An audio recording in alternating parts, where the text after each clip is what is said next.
Hello guys, நான் தான் RK animal lower பேசுகிறேன். எதனால் வீடியோ வரலன்னா, நான் இப்போ இந்த சைட்டு க்ளோஸ் ஆகிடுச்சு. 31ஆந்தேதியோட க்ளோஸு. வேறு சைட்டு மாறணும். அதனால் எல்லாத்தையும் பேக் பண்ணி வச்சுக்கிட்டு இருக்கோம்.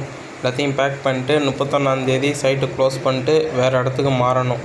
அங்கே போயிட்டு தான் ப்ளேஸ் எப்படி இருக்குது, எடிட் பண்ணலாமா, எடிட் பண்ணி வீடியோ போடலாமா அப்படிங்கிறத நான் முடிவு பண்ணலாம். அப்போ தான் என்னால் வீடியோ போட முடியும் நண்பர்களே. அதான் வீடியோ வர மாட்டேங்குது. இல்லைன்னா நான் வீடியோ அப்போயே ரெடி பண்ணி போட்டிருப்பேன். இந்த ஃபோட்டோ எல்லாருக்கும் தெரியும்னு நினைக்கிறேன். நான் ஃபஸ்ட்டு என்னோடய சேனலில் லோகோ வச்சுருந்தது இதை தான் வச்சுருந்தேன். நானே க்ரியேட் பண்ணது. ஆனால் இதை எடுத்துகிட்டு உங்களோட டிசிஷன் படி மறுதிருப்பி ஒரு லோகோ மாற்றினேன். இது உங்களுக்கு எல்லாருக்கும் தெரியும்னு நினைக்கிறேன். நான் ட்ராப் பண்ணி வச்சுருக்க எல்லா மானுவாவும் ரிட்டன் போடலான்னு சொல்லியிருக்கேன். நான் கண்டிப்பாக எந்த மானுவாவையும் ட்ராப் பண்ணலை, ஓகேவா? நான் எல்லா மானுவும் திரும்பி கண்டினியூ பண்ண தான் போகிறேன். அதனால் நீங்கள் எதுவும் நினச்சி ஒரி பண்ணிக்காதீங்க. நான் கண்டிப்பாக வீடியோ போடுவேன். வீடியோ போடாமல் இருக்க மாட்டேன். உங்கள்கிட்ட இதை நான் சொல்லிடுறேன் எதனால் வீடியோ போடலான்னு. அதனால் நீங்கள் எதுவும் நினச்சிக்காதீங்க. எனக்கு கொஞ்சம் சப்போர்ட் பண்ணி கொடுங்க. நான் கண்டிப்பாக வீடியோ போடுறேன்.